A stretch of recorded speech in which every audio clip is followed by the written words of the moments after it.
আমরা এখন অবস্থান করছি কেরানীগঞ্জের বিখ্যাত হযরতপুর হাটে।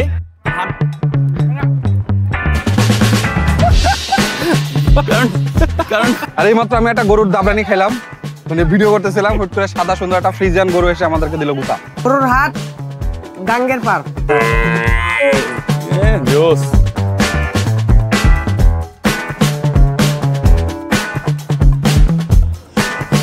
সুন্দর ছাগল পাওয়া গেছে, শুধু হিসু করে দিও না। হ্যাঁ, এই হাটে এসে দেখতে পেলাম এখানে আমার থেকে অনেক বড় বড় গরু আছে। দেখেন ভাই, এটা কোন জাতের গরু? এটা হলো নেপালি। না না না, বাংলাদেশের গরু, ওই যে দেখেন না দেশি মুরগি, এগুলা ডাইরেক্ট ইন্ডিয়ান গরু। একটু ব্যাগে দিই, ঘুরান ঘুরান।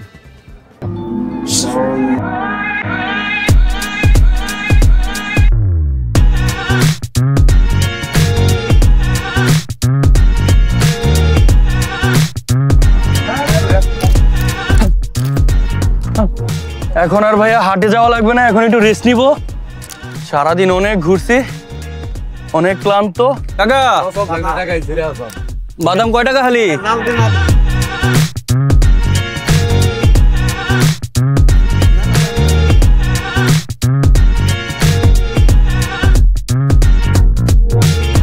ধলেশ্বরী নদীর পাড়ে এই হযরতপুর হাট। এখানে হচ্ছে আমরা কিছু নৌকা দেখতে পাচ্ছি, তো বিভিন্ন জায়গা থেকে এই নৌকাতে করে গরুগুলো নিয়ে আসছে, এবং এটা কিন্তু অনেক অনেক বড় হাট। আমার এটা সম্পর্কে কোনো আইডিয়াই ছিল না। বিশাল বড় হাট এবং অনেক বড় বড় গরু। তো ধন্যবাদ আসিফকে, এখানে আমাকে গরু মাংস খাওয়ানোর কথা বলে নিয়ে আসছে, এবং এখানকার গরু মাংস অনেক অনেক বিখ্যাত। তো আমরা ওইটা এখন ট্রাই করতে যাবো। অনেকক্ষণ ধরে আমরা হাটে ঘোরাঘুরি করছি, দুজনে টায়ার্ড। আসিফ 2-1টা গরু দাবরানি খাইছে, আর আমরা আমাদের চেয়ে বড় গরু পাইছি এখানে। এটা আমাদের বড় অ্যাচিভমেন্ট।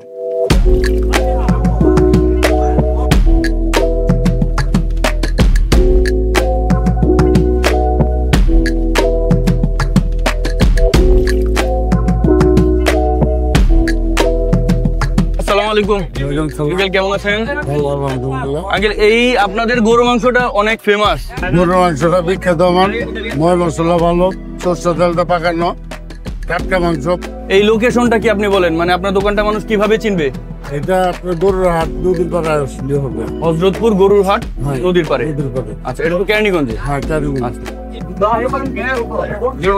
ভালোই মনে হচ্ছে। হ্যাঁ, সরষের তেলের ফ্রাই। চলে আসছে আমাদের গরু মাংস। এই যে গরু মাংস প্লেট বইরা দিচ্ছি বস, একেবারে পুরা ঢাকা শহরে এরকম গরু মাংস দিবে না প্লেট ভরে।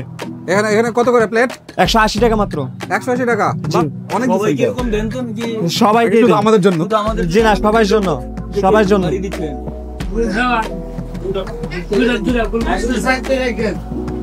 মজা আছে মিষ্টি, ডিফারেন্ট ভুনা ভুনা টাইপের, একেবারে ভুনা, খুব একটা ঝোল নাই। কালা ভুনা আর লাল ভুনার মাঝামাঝি আর কি, মজা। আর সরিষা তেলে একটা পাঞ্চ পাওয়া যাচ্ছে, যদিও আমি ফুড ব্লগার না, বাট স্টিল খুব ভালোই লাগতেছে।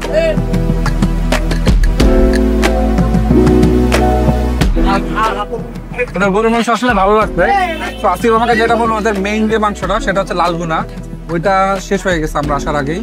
আমরা কালো ভুনাটা ট্রাই করলাম, কালো ভুনাটাও ভালো। আর সব থেকে বড় কথা হচ্ছে ওরা অনেক অনেক কোয়ান্টিটি দেয়। প্রথমে হচ্ছে 9 পিস না, প্রথমে সম্ভবত 7 কি 8 পিস দিছে পুরা এই প্লেট ভরা, একেবারেই ভরা ছিল। পরে আরো 2 পিস দিছে, তো অনেক, এবং দাম মাত্র 180 টাকা। তো খুবই অবাক হইলাম। এবং এটা কিন্তু সবসময় পাওয়া যায় না, এটা কিন্তু শুধুমাত্র শনিবারে, ওদের হাটের দিন শুধুমাত্র শনিবারে ওরা এই দোকানটা ওপেন করে। আর এছাড়া ওদের এই যে Joynal hotel and sweet meets, এটা রাস্তার ওই পাশে আরেকটা আছে, কিন্তু এখানে প্রতিদিন আসলে গরু মাংস করে না। সেটা আসলে হাট উপলক্ষেই করে, এবং এটার জন্য আসলে স্পেশালি ওরা করে, এবং যে কারণে ওরা কমে দিতে পারে আই গেস। সো ভালো, এবং ওদের এখানে বোধ হয় সুইট মিটটা ভালো, ওদের জিলাপির কালারটা খুব ভালো লাগতেছে, তো জিলাপিও ট্রাই করবো আমরা।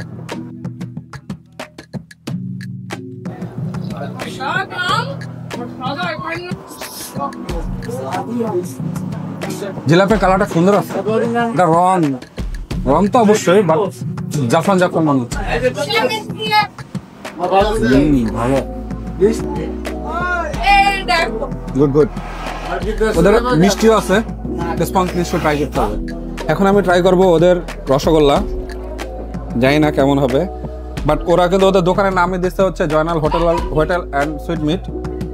বেসিক্যালি ওদের মিষ্টির স্পেশালিটির জন্য ওরা এই নামটা দিচ্ছে।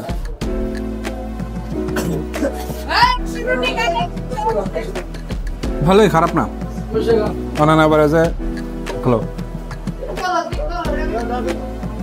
সব মিষ্টি মোটামুটি অ্যাভারেজে, বাট গরু মাংস ইজ প্রিটি গুড। সবাই এই হোটেল আসবেন, আমাদের জয়নাল কাকুর খাবার অনেক ভালো। জয়নাল কাকু